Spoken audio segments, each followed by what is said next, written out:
اتفضلي. هو كان في البيت وقلت له البيت التاني فرحنا على طول اهو بيت نمت. قلت يا محمد روح قول لنينا تعالى عشان نتغدى. قال طيب يا ماما وطلع. يا دوب طلع لقيت بيصرخوا بيقولوا الحاج يا شيرين الولد. طلعت لقيتهم مرمي واحنا وابوه اللي خدناه وجرينا بيه. جرينا بيه سابوه. يعني الولد شاف العربيات وقف في ريح الحيطه متدسم العربيه عشان مش يجرى له حاجه. متدسم تقوم العربيه تطلع على الحيطه والناس يشدوه من تحت العربيه تطبق ليه صدره. وكان ذنبه ايه؟ هو لو كان اجى طالع من الباب والعربيه مجابلاك وتقول قضاء وقدر.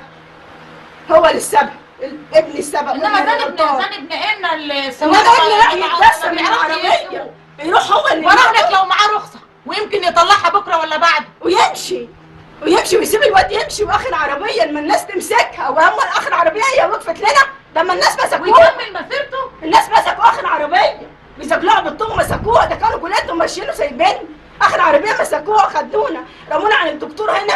يا دوب عقبال ما كشف ودونا المستشفى. وفين لما نروح المستشفى وخدونا وسابونا.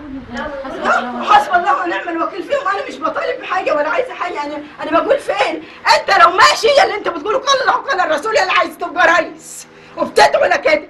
انت مشيت ومش انت اللي خبطت. لقيت عيل مرمي في الشارع متعور اشيله واجري بيه. امشي اجري بيه اوديه المستشفى واسيب المسيره هادي.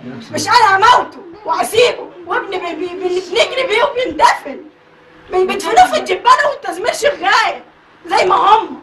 يعني دهسوا قطه ومشي. وهم طول ما هم ماشيين عيل وقعوه من على حماره وهو ماشي كسروا له دراع. عيله بعجله يا عيني شاتوها. كانوا ماشي يدبح في الناس ولا سائل. حسبي الله ونعم الوكيل فيهم. مش جاي غير كده.